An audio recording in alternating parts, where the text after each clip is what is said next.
What a wonderful thing it is to know that, that God is using men and women right across the world that would give us the opportunity to sense what He is doing and how is it done through business.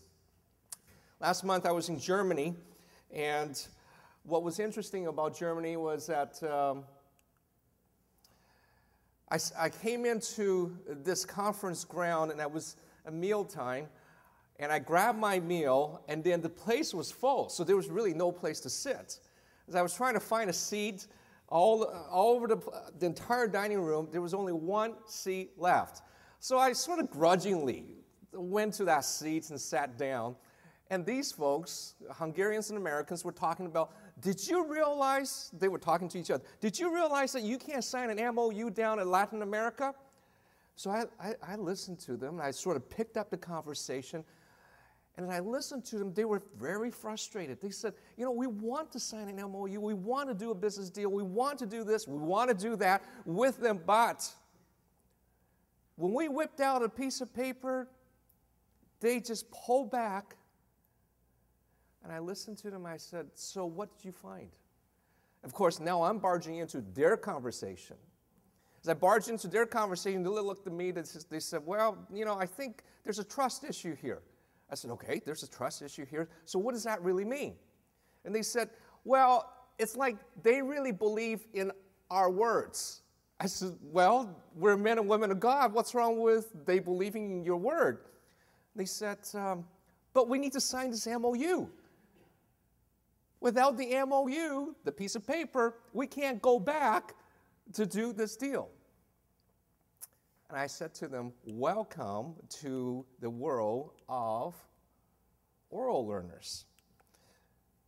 Oral learners, if you could just indulge me, you've probably seen this many times before. Just name them.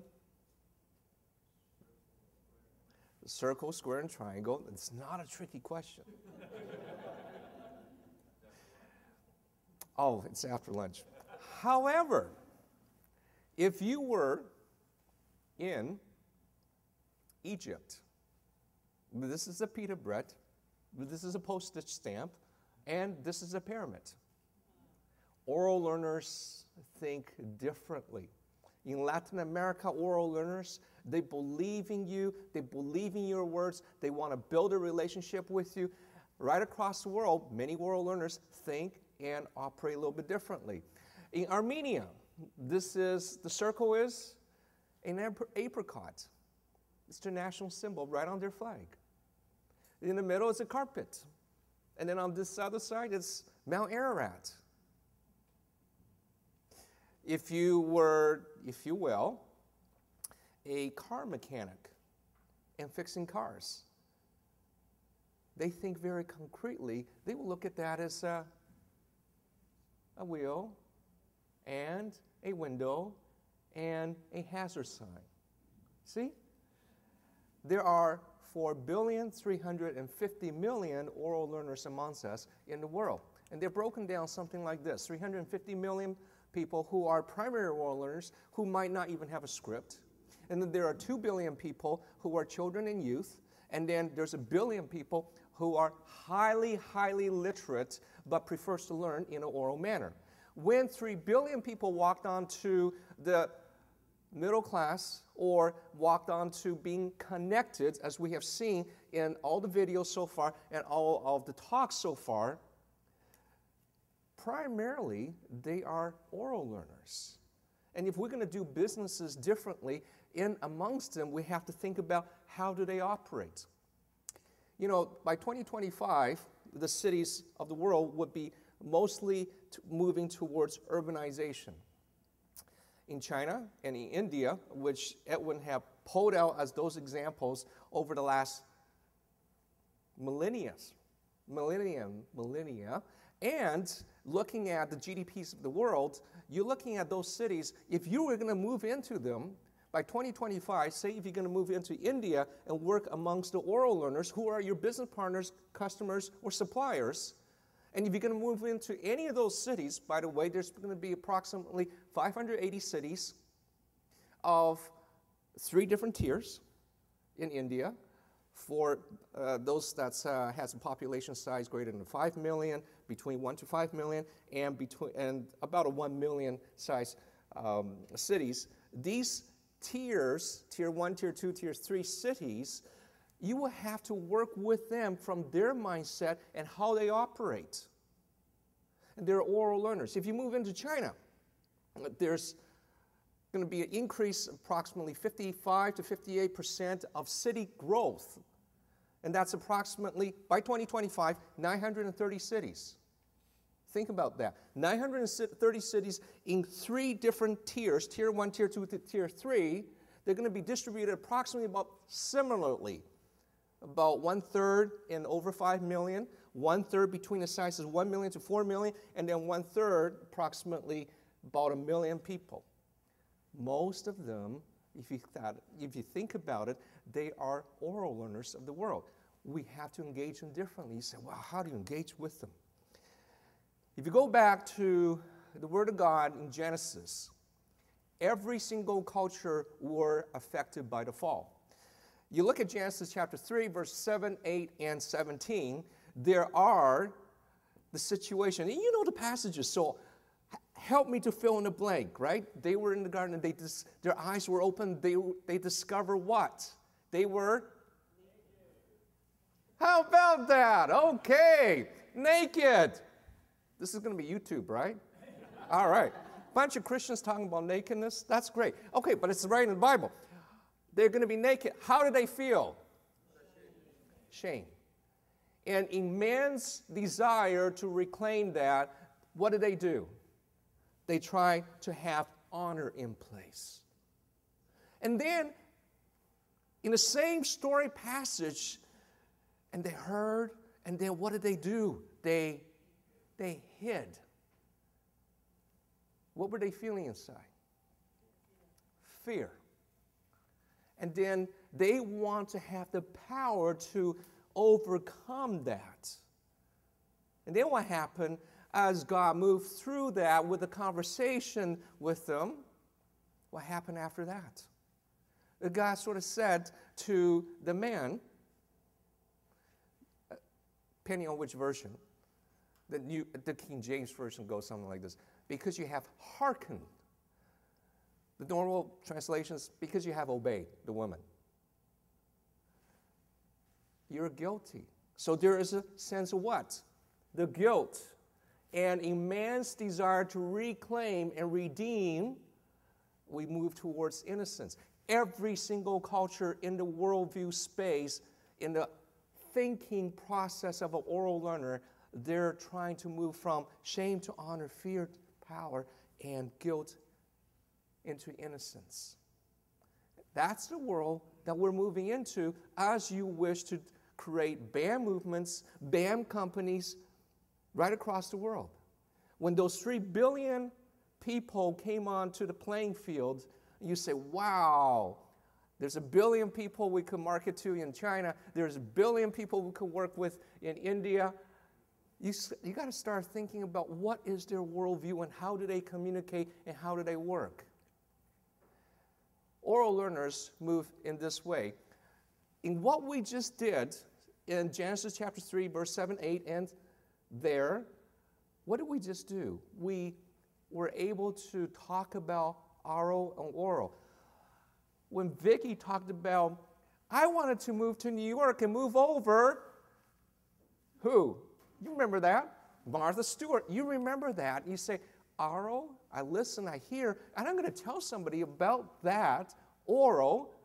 There's a process for us when we have moved together.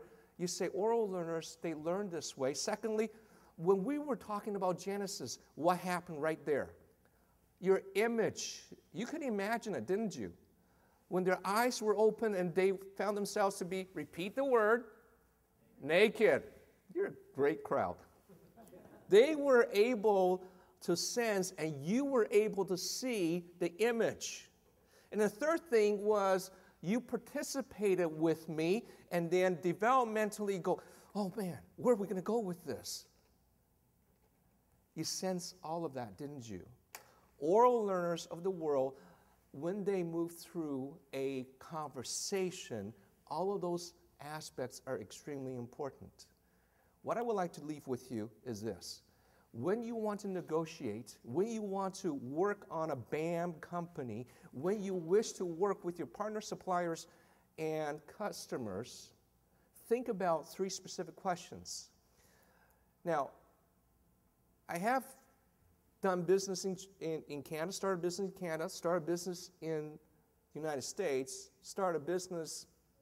helped to start a business in India, and also started business in China and ran it. And what's interesting is that every single place is different. But one of the things that is principle-based and is driven that way is that they want to know who you are or why are you there. You got to give them a story. You got to give them a story as to why you are there to do that business. But they want that relationship with you in such a way that they wish to have that relationship with you in such a way as that they want to know who you are. Now, for example, who am I story?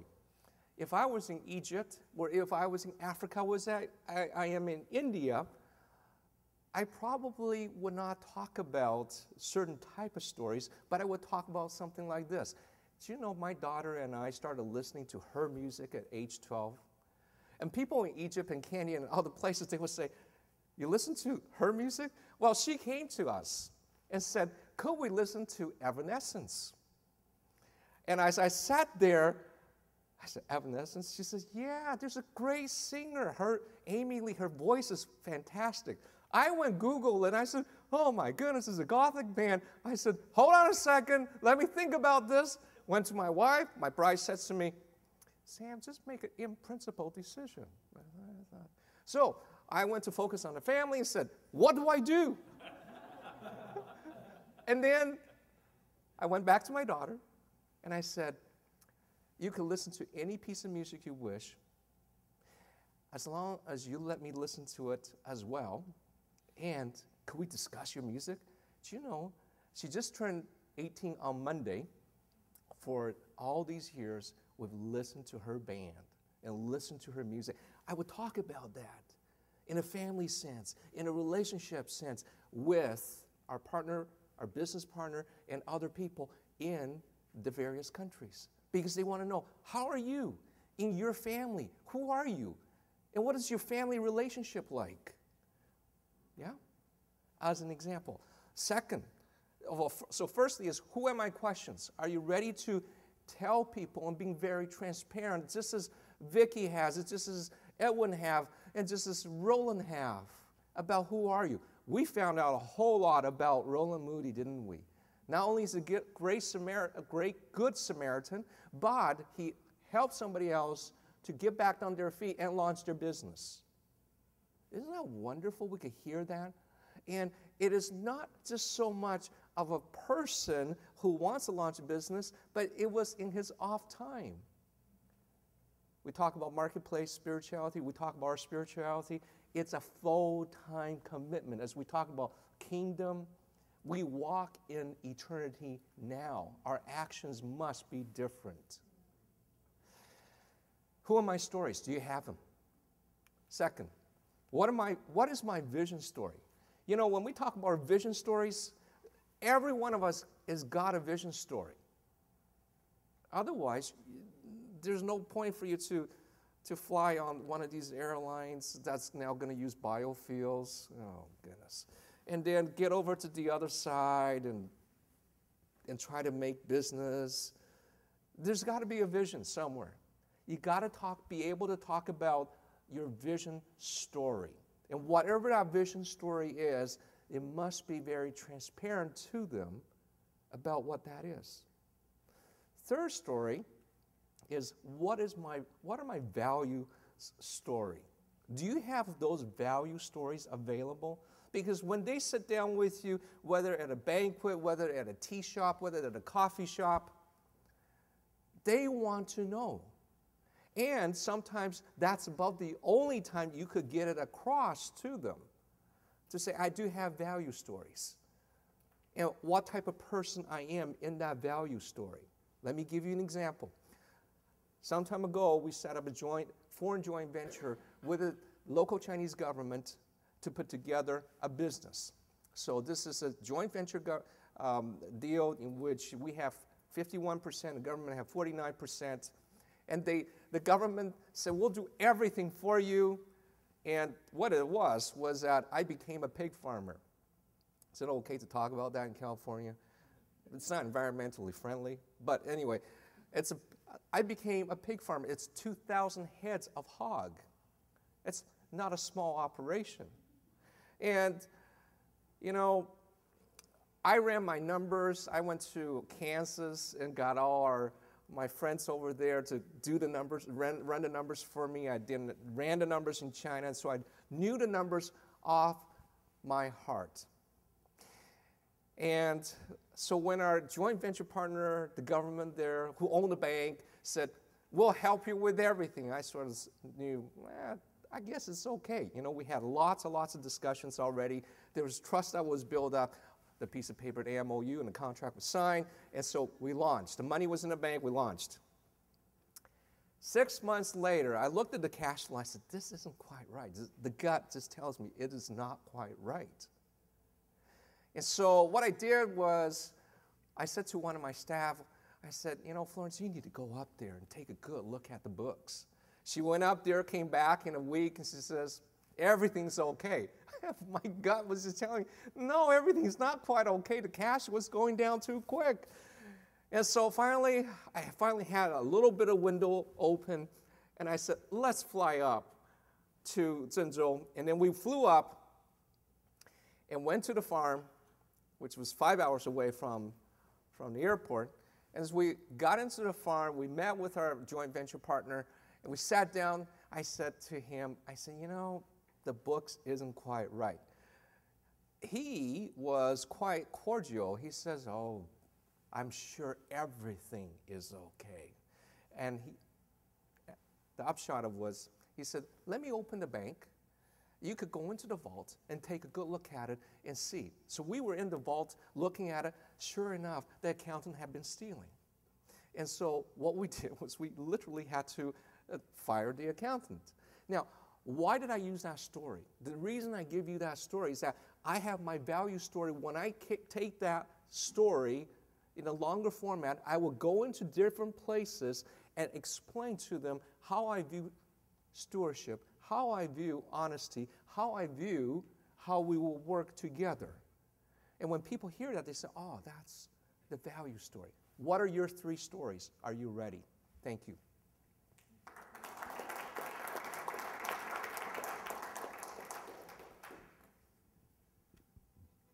Samuel, thank you. We're experiencing a little technical difficulty, so we'll take verbal questions from the audience. Yes? When you're in a new situation, how do you evaluate what's the most important story or theme to start building a relationship with?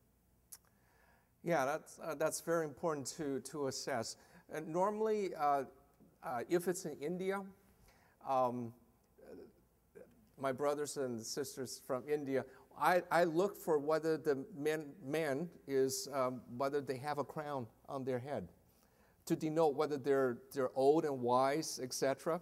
And from there, I would start with quite possibly an honoring story first, and how have I honored my elders, or how have I honored in a certain situation. As an example, if I'm in, say, in Kenya, where I was sussed out by a CEO who was in his 30s, and when the conversation started, it was very, very good, and then all of a sudden I realized, oh, he's interviewing me. And so what I did was I quickly thought about it, and I said, okay, I want to work with a story in which I had actually felt shamed. And so I had to determine some of those sort of things on the spot. But to start off with, what I'm looking for is for us to have an inventory of at least 3 stories so that we could work with people on it. But in that case, I work with my shame story first. And so, and then gradually build that relationship and move it in a certain direction. And by the way, it is true in that in the West, we tend to work with principles, guidelines, practices, and then stories, right? If you look at Jim Collins' book, the latest one, Great by Choice, what does he start with? Cuts, the 10x cuts, right? And all of these sort of things, the 20-mile march, the whole works, right? And then he has all these stories that you do remember, but he starts off with a principle. So principle, in the West, we work with principle, guidelines, practices, and stories. The rest of the world, where they're oral learners, you work the reverse. Go with stories first, practices, guidelines. Spend lots of time on the guidelines. It's okay. And then move towards principles. Okay. Other questions? Where can we learn more about getting better at communicating with oral learners? Al, I think you found some gems up at Ohio who have. Let me just give you an example. Up at Ohio District, Al came across a lady who's retired, who has served overseas in France, but traveled over to Middle East, right from your Iran, all the way down to your Israel and Jordan. There are gems like that, and Al, I think that it would be wonderful if that lady who are helping with training of those ladies in business and all that stuff, if they were to be videoed, I think we could all benefit from this. And I will support you 100% on that because I think that's a great thing. I'm trying to throw you a ball. I want you to throw me one. Careful when you ask a question. Other questions? Yes. Samuel, one of the things that I've also noticed for people who love telling stories is they love hearing stories. Yes. There are some people that you love or that you particularly look to as great storytellers, and maybe we can look and hear stories from them and things like that. Okay. As much as I might tell stories, one of the things that we must do is actually listen, and listen real well. And I must say to you that in a Chinese context, especially when you're whining and dining with the government, sometimes they put all sorts of things in front of you. And you have to be real polite. You know, sometimes you just take the cup in front of you, smell it, and you can put it back down. It's okay. But we want to listen to them and actually want to honor them with their stories. In African context, wow, some of those stories go really, really, really long. And it's important actually not necessarily wanting to get up to go to the bathroom. And you just sort of sit there extremely polite to listen to them. And actually, there's so many things I have learned from that. Because, and you eyeball them all the way through, and you imagine with them all the way through. And it's a skill set that's to be acquired. So I'll just kind of respond to you that way, yeah. Other questions? Yeah, it seems to me, Samuel, that I know we talk about it's important to know how to tell a story, but I'm glad you mentioned about listening and giving the gift of listening, because I know it's my own issue too, but a lot of us seem to like to talk, but we're not very good at giving the gift of listening. And it seems to me, can you comment on how important that is, even in the opportunities to communicate and get the gospel across? The role of listening in that. Thank you for using the word "a gift." You know, we want to create BAM companies. We might have BAM intentions. They might be your customers, suppliers, and partners. it's a mutual gift of time, right? I mean, once you get over the 50s, you're looking at energy management. But when you're sort of a little bit below that, you're looking at the gift of time. And the gift of time is mutual. And the ability to listen, and then, because sometimes you're in a situation, both you have male and female. And then you have warm-blooded cultures, hot-blooded cultures in Russia, really. You know, they pound it out. They want to know everything about you, and they will argue about things. In Latin America, it's hot-blooded cultures.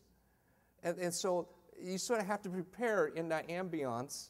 And then there are, how should we say, less hot-blooded cultures. And yet, as polite as they are, the gift of time mutually is very important. I think what I'm going to say does not only apply across culture, but it applies here too. Your ability to listen, and check this out about yourself, is what were the last 10 words you could pick up in any conversation? See, a man who reads newspaper at a breakfast or dinner table, and the wife is right there asking questions, the man will probably do something like this. Yeah, honey, I heard you. What did I say?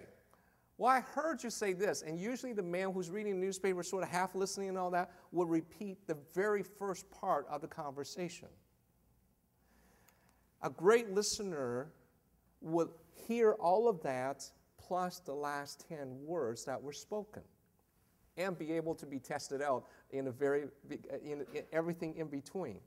A great listener would listen and then live in the story of the individual and their story of how they're sharing their life with you. It's so important that you will actually remember it. And those are part of the mutual gift of time that will actually come back and revisit over time. One of the things that my wife and I really like is we love looking at carpets. And from time to time, I actually buy carpets. You know, but the thing about carpets is this. They have spent months to build the carpet. And some of them is a whole family, whole year's worth of time to build the carpet. Their life has been poured in there. And so when conversations come back and forth, there's life, and you want to be part of that life and capture it. When you remember those details, and when they talk about their daughters, when they talk about their sons, they're proud of them. You want to capture those details. When they talk about the things that really trouble them, they may even feel ashamed. Those are wonderful points of which you can reach in to provide times of discussion about reconciliation, times of discussion about forgiveness, or many other things. So gift of time and then remembering those details all along the way.